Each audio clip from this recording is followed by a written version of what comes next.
Hello and welcome to the Somatic Movement and Mindset podcast with me, clinical somatic educator and founder of Total Somatics, Heidi Hadley.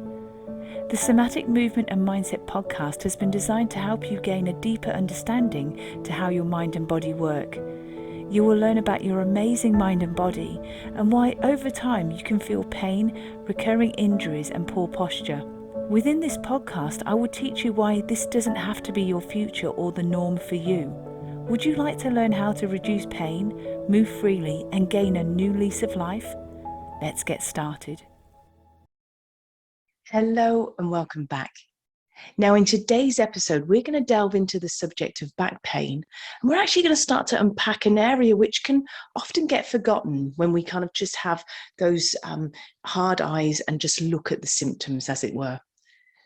So what I just want to share with you, and you probably already know this in your own personal life, is that back pain is really, really common.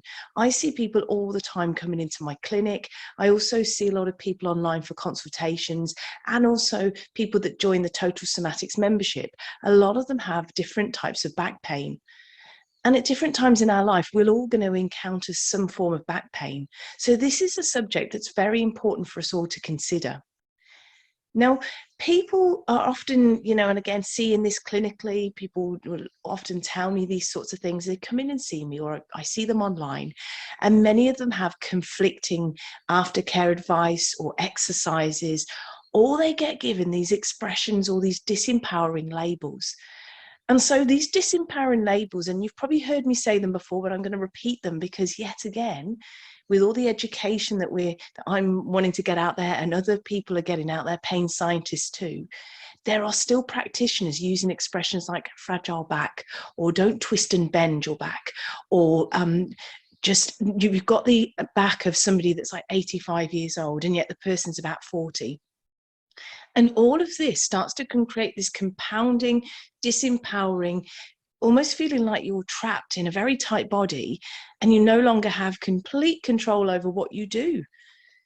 And so just consider for a moment, if you are given these expressions and you're in a lot of pain already, do you think this is going to serve you well? Do you think this is going to help to actually encourage you to take more control or ownership of your health?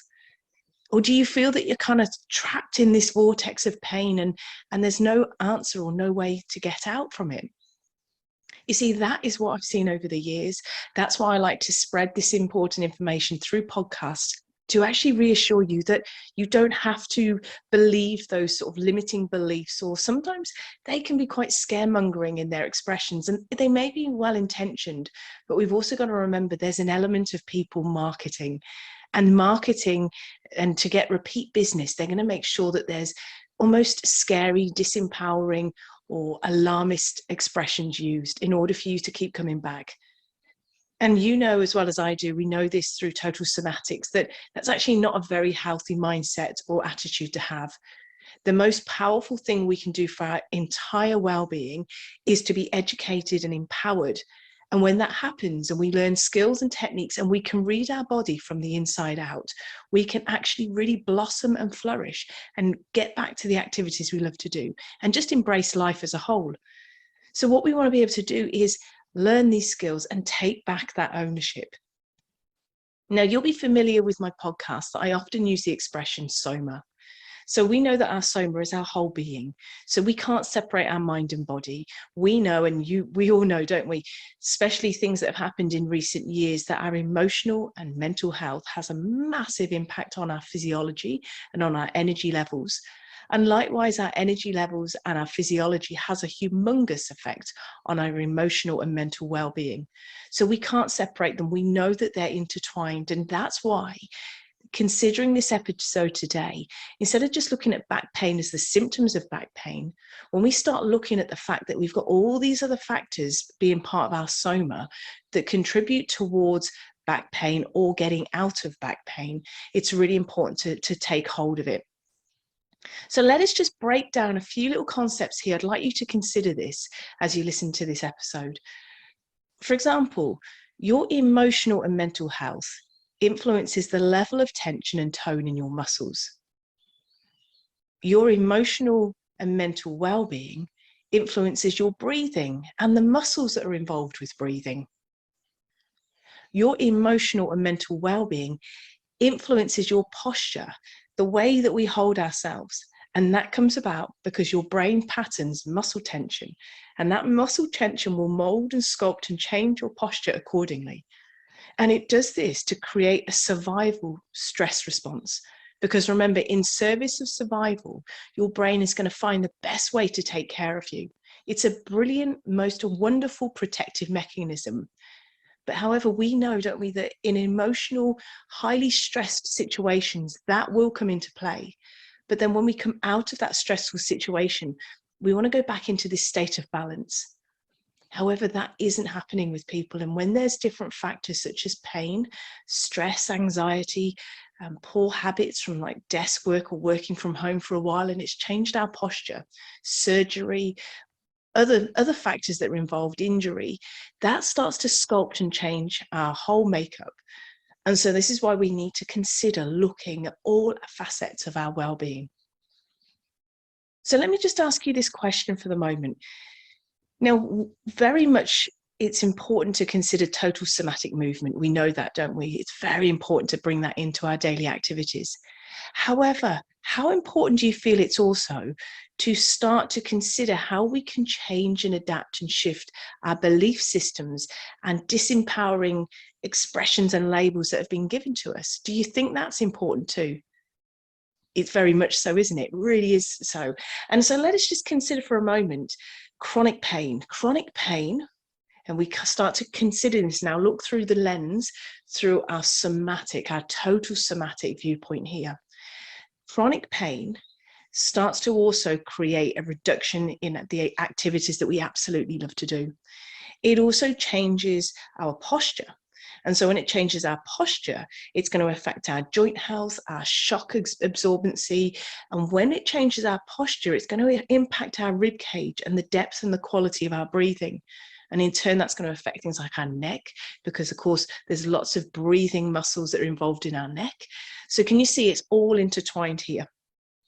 And so when we embrace the total somatics approach to our health and well-being, we really start to understand there's such an importance in integrating total somatic movement, total somatic mindset, total somatic mindfulness. And when we put all those three together, we really do create this rich tapestry of knowledge and skills and techniques that we can take into our daily activities. Now, what I'd love to do is share with you a PDF that I've created, and it's covering some very common questions that I'm asked.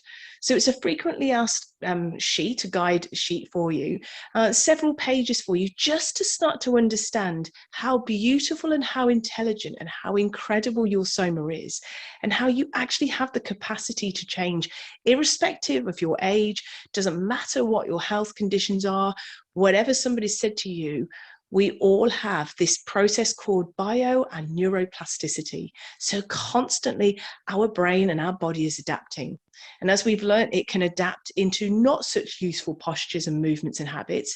And yet we can use skills and techniques to bring us into more empowering, helpful, healthy habits, postures, movements, and mindsets. So because of that, I'd love you to take advantage of this free download. So if you go to totalsomatics.com, click on the home page, and then as you scroll down, you'll see that there's this yellow sentence that's flashing, and it says there, free FAQ guidebook. So if you click on there, then you can receive that guidebook. And by all means, let me know your thoughts. If you have any more burning questions, let me know. I can always add that to the next guidebook that I create for you. So until next time, all my love and best wishes to you all. Take care. Thank you for joining me today. If you've enjoyed this episode, please leave a rating and also forward this on to somebody you know will benefit. To learn more about pain relief, plus how to improve your health and well-being, go to totalsomatics.com. Until next time, take care.